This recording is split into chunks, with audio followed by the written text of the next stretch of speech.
In today's game, we have a matchup of two QBs who are no strangers to each other. It's a rematch of Super Bowl 49. It's Russell Wilson versus Tom Brady.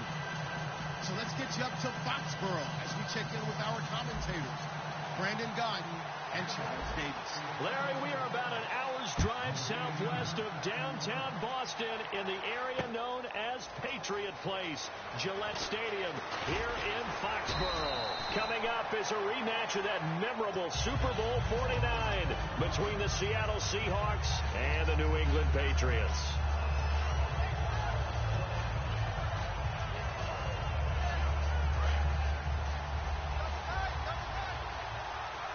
Rawls, the lone man in the backfield.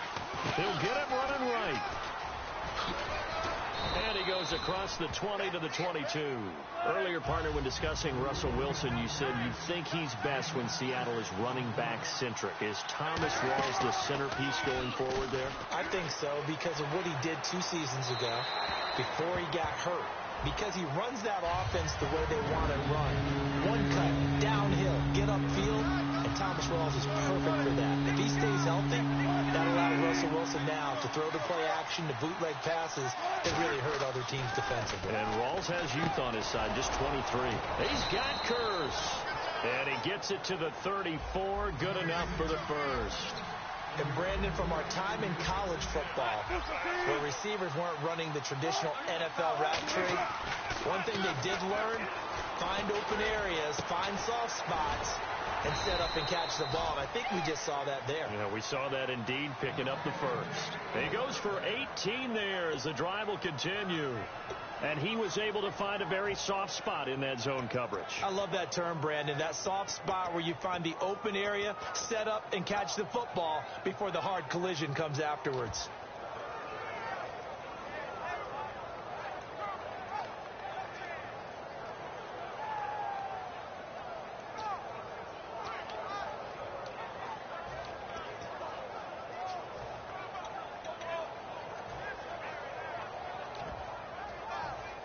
So the offense has it 1st and 10.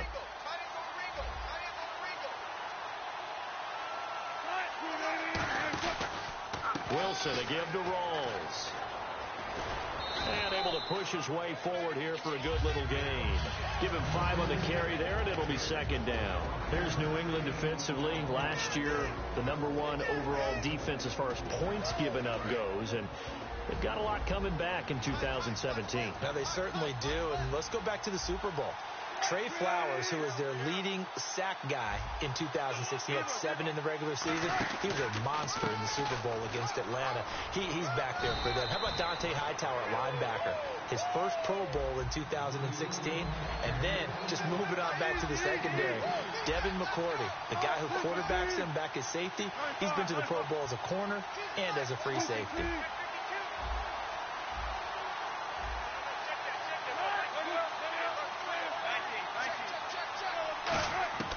3rd and 2. Now Wilson. Toward the sideline. Did he keep the feet in? Yes, he got them both down, says the side judge. And that's good enough for a 1st down. And that's how you pick up a 1st down. Not only does he make the catch, but has enough body control to get his feet down inbounds, toe tapping and dragging to make sure he gets it done. Baldwin coming off his first Pro Bowl appearance. He had career highs, Charles, in catches with 94, over 1,100 yards. That also a career high. Pretty good season for Doug Baldwin. And I think the place that he really started to take off was midway through 2015. The connection between he and his quarterback, Russell Wilson, where they were playing more from the pocket, bigger plays downfield, that just propelled him into 2016. That, and anything he perceives as a slight, he uses it to his advantage, and he just goes out and plays. On 2nd down, here's Wilson. Complete. Richardson has it. They get 16 out of that one, but they'll still need to convert on 3rd.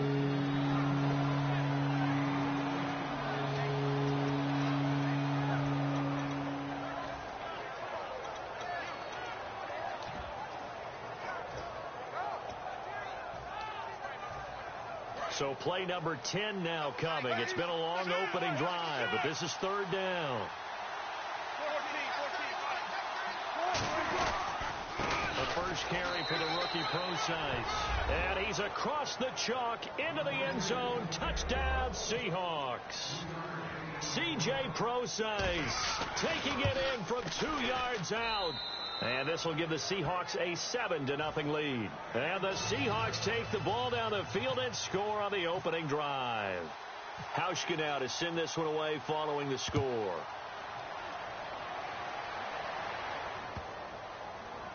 That'll be taken in the end zone.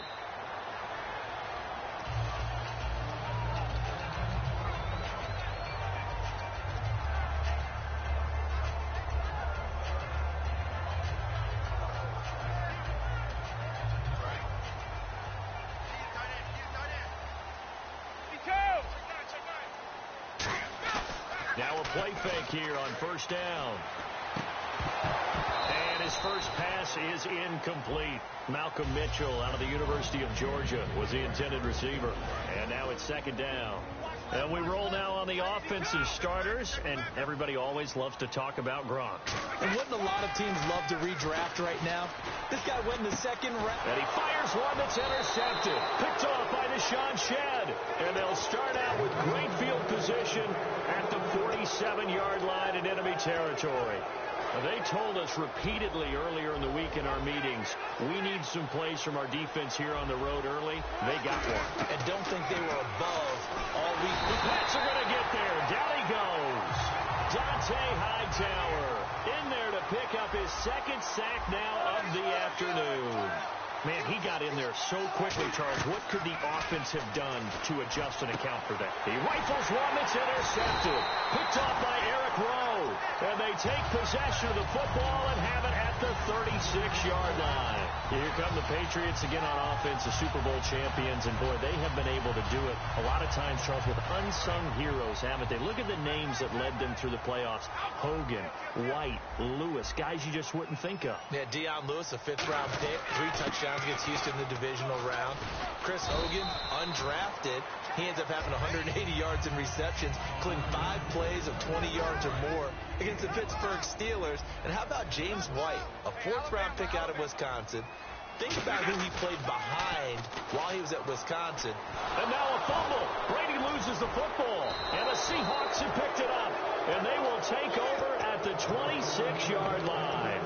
The Seahawks offense now, they get ready to come back onto the field. And following the interception, we'll see what they can put together on this drive. I'm hearing my old college coach right now. He always used to tell us before every game, the team making the fewest mistakes will win. What they're hoping is that last mistake is their only one of the game. Coaches, that's all they talk about, turnovers, right? Minimizing those and maximizing opportunities.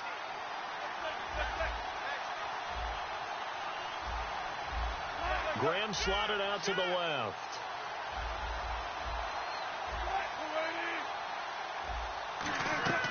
Throwing now, Wilson on first down. It's caught on the left side by Baldwin. Just a yard on the catch there. It'll be 2nd and 9. The goal of a wide receiver screen is get enough blockers in front to create a wall and let him pick his spot to run the football. How about the defense there, swarming to it and not allowing that to happen? Did not let him get downfield. Looking left sideline, but it's incomplete. The intended target, Doug Baldwin, and it's 3rd down.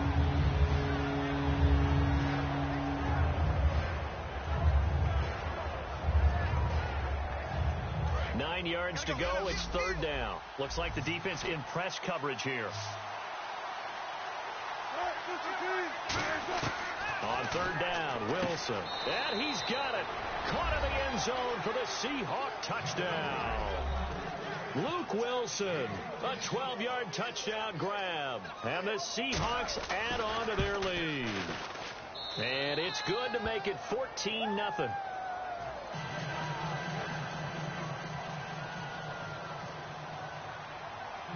Hauschka now to send this one away following the score.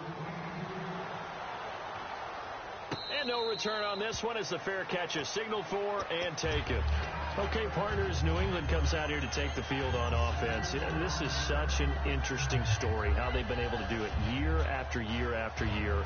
Guys talk about parity in the NFL. Well, New England has kind of transcended that parity, and they've done it with guys that you don't normally think of as household names. The parts keep changing for New England. That's the amazing part on offense, all right?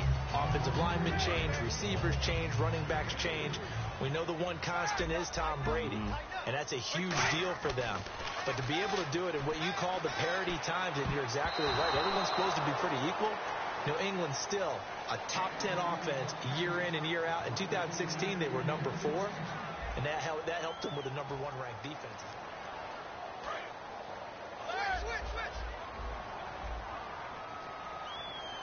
And the Seahawks add a couple of extra DBs going with the dime look here. Indeed, 6 on the field. And he couldn't hang on to it through the contact. Incomplete.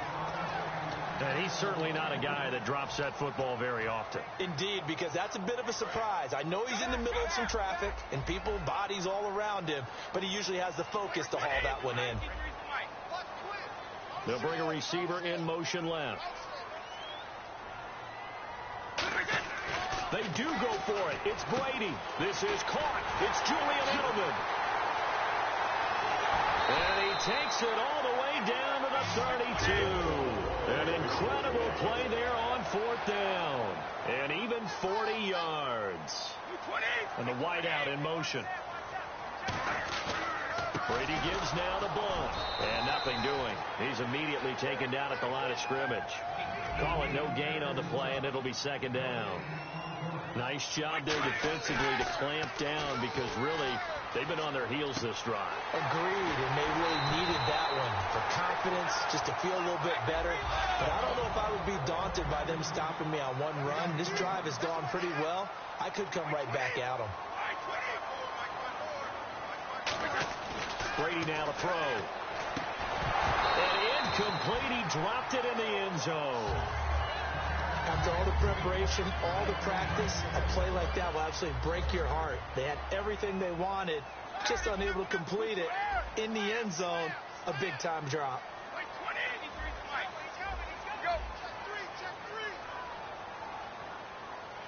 6 yards still to go here on 2nd and goal.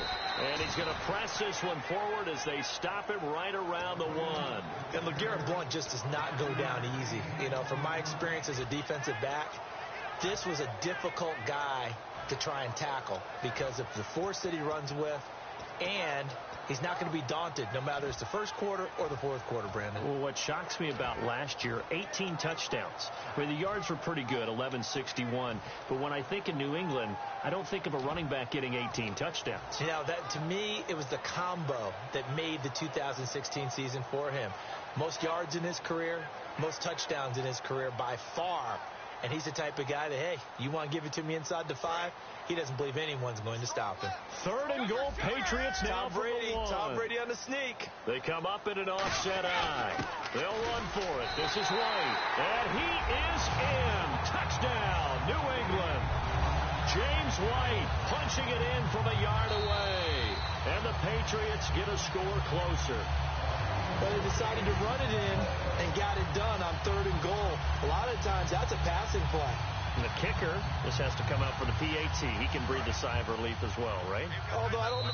And now the Seahawks are going to take a timeout here on defense. They'll have 2 remaining as we step aside here in this 2nd quarter.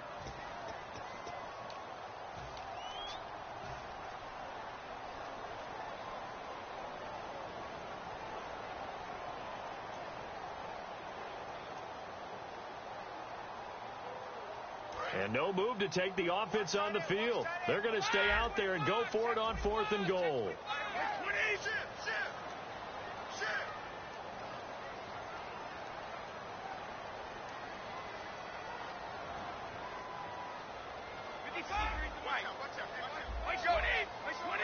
They come out here in the eye. Brady going to go on 4th down. And caught by Hogan for a Patriot touchdown. Chris Hogan there to make the grab. And the Patriots have cut it back within a score. Big 4th down conversion. conversion for the score, and the defense, that is a tough pill to swallow. Big time for them. How about them just deciding to go for it on 4th down? And, okay, forget the field goal, because that looked like an easy 3 points. Yeah, you might have had a defensive breakdown in there, but they pressed the issue and found a way to get it into the end zone. Give them big credit for that. And Seattle now ready to march out of the field. And that recipe on their last drive that resulted in a touchdown looked pretty good, so they'll be hoping to do that once more. And it takes me back to when we sat with the offensive coordinator and the head coach. They felt pretty good about their game plan and thought there were some holes in the defense, and they exploited them the last time out. Let's see if they can come back and put together a similar drive. And we'll see if they can do just that. Graham slotted out to the left. They start on the ground with Rawls. And he is met at the line of scrimmage, and he goes down right there. No gain on the play there, 2nd down. And as a defensive end, getting off the ball quickly, swarming to the football, making a tackle, that's what we saw right there. Yeah, that's what their job is. And really, a lot of the time, they have to throttle back a little bit in the run game because you know those defensive ends, they're like in a sprinter stance. They're just headed straight for the quarterback. That was good recognition on that play to hold them to no gain. And once again, leverage wins. The offensive line, lower than the defensive front. They moved them and found some good space for the guy carrying the ball. And how about the call here? They need 2 yards in their own territory on 4th down, and they're going to go for it. They'll indeed go for it with Wilson. He's got Curse. And he's going to have the 1st down, yardage to the 35. I don't know if I agree with that. I guess they don't care if I agree with that. Boy, you have to be surprised by that, right? I definitely was surprised that they decided to go for it in this situation. But they must have either felt like they either had a great play call on or they're trying to show extreme confidence. Some runs are blocked so well, you almost forget that someone has to carry the ball to gain the yardage. The leverage by the offensive line to create space up front, really well done. A 2nd down carry for Procise. And not much there at all. Maybe a yard up to the 43. Tackle made. Now we're going to get a timeout here called by the Patriots. They'll have 2 remaining as we step aside here in this 2nd quarter. So 3rd down, just 1 yard to go.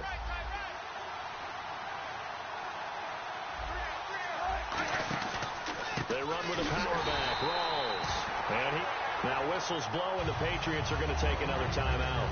That's their 2nd, so they'll have 1 remaining here in this 2nd quarter. We'll be right back. Well, the offense is not leaving the field. They're going to stay out and go for it on 4th and 3. Here we go on 4th with Wilson. And he locates Luke Wilson. And he's got the 1st down, yardage before being taken down at midfield.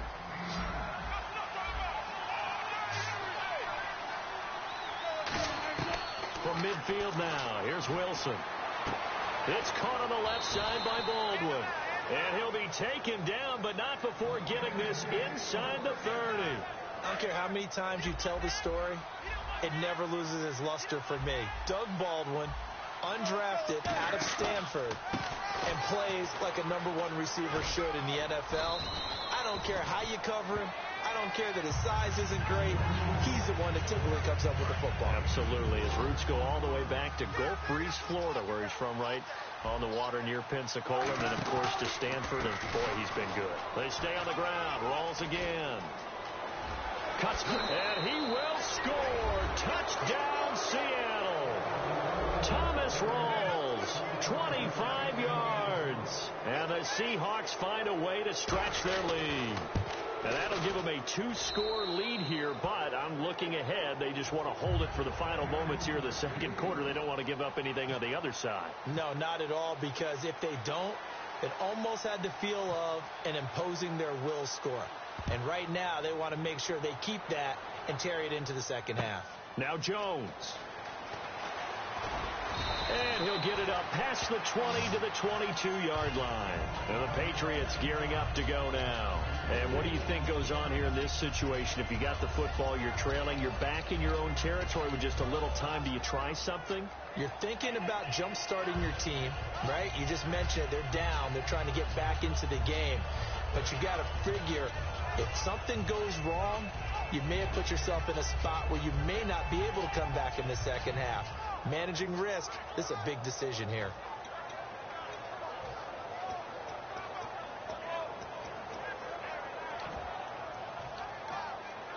Play clock down to 3, and we're going to get a timeout here.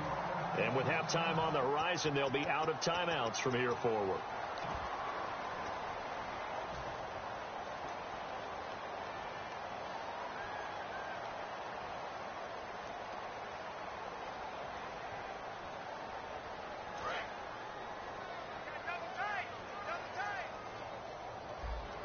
Blunt, the lone running back.